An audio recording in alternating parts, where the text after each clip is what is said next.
এই হচ্ছে সেই রহস্য ঘেরা জীবনকূপ, যেটার মধ্যে নাকি মৃত মানুষকে ফেলে দেওয়া হলে তারা আবার জীবিত হয়ে যেত। শুনতে অবাক লাগলেও এটাই বাস্তব। এটি সেই রহস্যময় কূপ, যে কূপে মৃত ব্যক্তিদেরকে ফেলে দেওয়া হলে তারা আবার জীবিত হয়ে এই কূপ থেকে উঠে আসতো। না, এটি আমার কোনো কথা নয়। এই কূপের পাশেই একটি সাইনবোর্ডে সেই ইতিহাসটা স্পষ্ট লেখা আছে। খাম মেরে ফেলে দিয়েছে, ফেলে দিয়ে উনি আবার যুদ্ধ করছে সুলতান সাহেবের সাথে। যুদ্ধে নিহত হওয়া সৈন্যদেরকে এই কূপের মধ্যে ফেলে দেওয়া হতো এবং তাদেরকে জীবিত করে আবার যুদ্ধে পাঠানো হতো।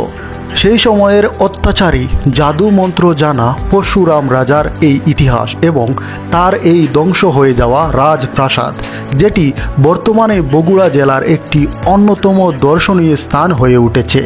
মহাস্থানগড়ের সেই প্রাচীন নিদর্শনগুলো দেখার জন্য দেশের বিভিন্ন জায়গা থেকে প্রতিদিনই পর্যটকরা এখানে ভিড় করে থাকেন। আসসালামু আলাইকুম, সবাইকে শুভেচ্ছা জানাচ্ছি মহাস্থানগড়ের পরশুরামের সেই রাজপ্রাসাদ থেকে। প্রিয় দর্শক, এখানে দুইটি জিনিস দেখতে পেলাম। একটি হচ্ছে এই রাজপ্রাসাদের ধ্বংসাবিশেষ বা ধ্বংস হয়ে যাওয়া কিছু স্মৃতিচিহ্ন, আর আরও একটি জায়গা আমরা দেখলাম, সেটি হচ্ছে একটি জীবনকূপ। যে জীবনকূপে নাকি মৃত ব্যক্তিদেরকে ফেলে দেওয়া হলে জীবিত হয়ে যেত এবং তারা নাকি যুদ্ধ করত। তো সেই ইতিহাস এবং সব কিছুই এই ভিডিওতে আপনাদের কাছে তুলে ধরার চেষ্টা করব। পুরো ভিডিওটিতে আমাদের সাথেই থাকবেন। প্রাচীন ইতিহাস সমৃদ্ধ একটি জেলা বগুড়া।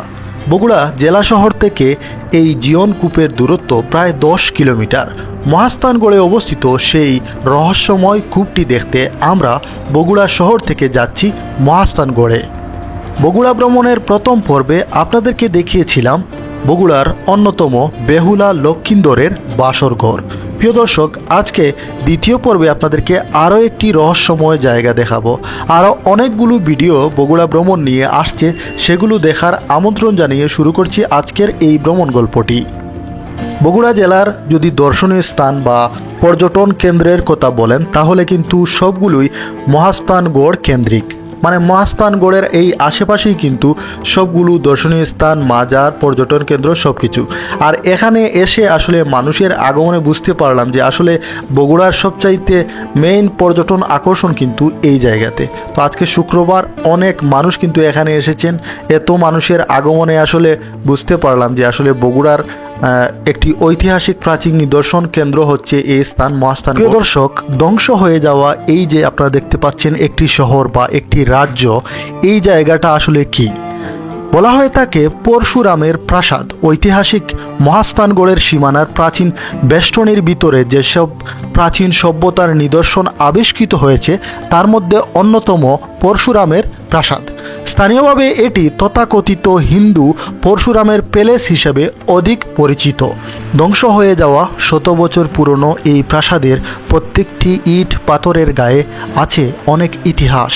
প্রিয় দর্শক, আমরা চলে এসেছি সেই ঐতিহাসিক সেই কূপের খুবই কাছে।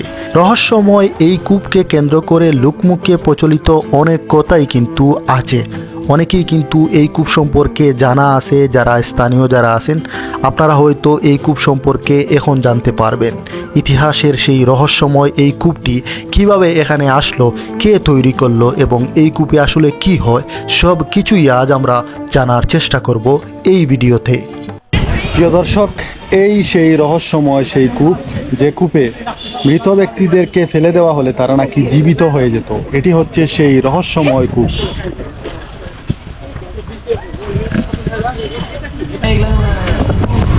এটা কি সেই কূপ, জীবনকূপ যে এটা? হ্যাঁ, এই কূপের কি হিস্টোরি? যে মানুষ মারা গেলে হয়েছিল, মানুষ মারা যুদ্ধ করছে, মেরে ফেলতে সৈনিক বা যুদ্ধটা কার সাথে হয়েছিল আঙ্কেল জানেন ইতিহাসটা? যুদ্ধটা কার সাথে হয়েছিল? এটা হয়েছিল হলে সুলতান সাহেবের সাথে, পরশুরাম আর সুলতান সাহেব। আচ্ছা, পরশুরাম কি হিন্দু রাজা ছিল? হিন্দু রাজ্য আছিল, হিন্দু রাজা আছিল পরশুরাম, আর ইনি হলে সুলতান সাহেব হলে মুসলমান। আচ্ছা আচ্ছা, বুঝতে পারছি। আপনি স্থানীয় আউলিয়া বা এরা দল আছিল 12 জন, 12 জায়গার গেছে। ইয়ে ছিল এখানে এসে যুদ্ধ করে পরাজিত করে দখল করে ইয়ে করছে। আর এটা ছিল ওই যে রাজার এটা জাদুর কূপ ছিল নাকি? হ্যাঁ, জাদু। হ্যাঁ, মানে যে মৃত সৈন্যদের এখানে ফালালে এরা জীবিত আবার হয়ে যেত। জীবিত হয়ে আসে আপনার সামনে যুদ্ধ করেছিল যুদ্ধ ঢাল করতো। তরোয়াল নিয়ে। এভাবে মানে যুদ্ধ করতে মানে হ্যাঁ। হারা গেছিল না এর সাথে যুদ্ধ করে, না, তারপরে পরে যে এখানে যে গু মাংস, গরুর মাংস হ্যাঁ হ্যাঁ, ওই ফেলে দেওয়ার পর থেকে ওই ইয়েটা কি- নষ্ট হয়ে গেছে। মানে পাওয়ারটা অফ হয়ে গেছে, বন্ধ হয়ে গেছে। তারপর থেকে জেলার সৈন্য মারছে, আচ্ছা আচ্ছা। জেলার জীবিত হয়নি। পরে সবাই শেষ হওয়ার পরে তখন আর ওই সুলতান সাহেবের ও পরশুরামের একটা স্থানীয় এই চাচার কাছ থেকে এই কূপ সম্পর্কে কিছু তথ্য জানার চেষ্টা করলাম। জীবনকুণ্ডের নির্মাণকাল সম্পর্কে বিস্তারিত তথ্য কিন্তু জানা যায়নি, তবে ইতিহাসবিদগণ মনে করেন রাজা পরশুরামের শাসনামলেই তার দ্বারাই এই কূপটি খনন করা হয়েছিল। সেই অনুসারে এই কূপটি খনন করা হয় 1800 থেকে 1900 শতকের মাঝামাঝি সময়ে পরশুরামের প্রাসাদের নির্মাণের সময়ে।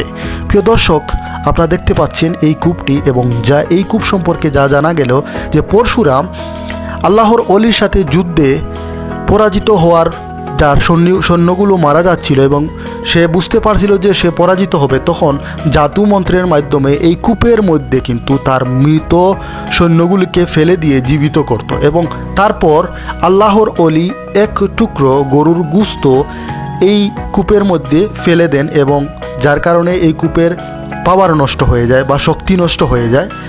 এটা আসলে যেটা স্থানীয়ভাবে জানা যায়। এখন এই কূপের ভিতরে শুধু বড় বড় ইট পাথর ছাড়া আর কিছুই নেই। অনেকে বলতেছেন এই কূপের গভীরতা নাকি অনেক বেশি ছিল, অনেক নিচে ছিল, কিন্তু এখন তো বেশি নিচে মনে হচ্ছে।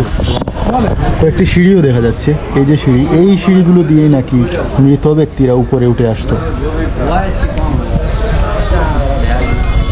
এই কূপের সম্পূর্ণ ইতিহাস কিন্তু এই কূপের পাশে এই যে সাইনবোর্ড দেখতে পাচ্ছেন, বাংলাদেশ প্রত্নতান্ত্রিক নিদর্শনের, তারা কিন্তু এখানের মধ্যে খুব সুন্দর করে সব ইতিহাস লিখে রেখেছে। এই জায়গাটা আসলেই অনেক রহস্যজনক এবং অনেক, আমি বলবো মানে হরর টাইপের। প্রিয় দর্শক, এই কূপের যে ইতিহাস, আমার ব্যক্তিগত মতামত হচ্ছে আমি আসলে এটা বিশ্বাস করি না, কারণ আমি এটা নিজের চোখে কখনোই দেখিনি।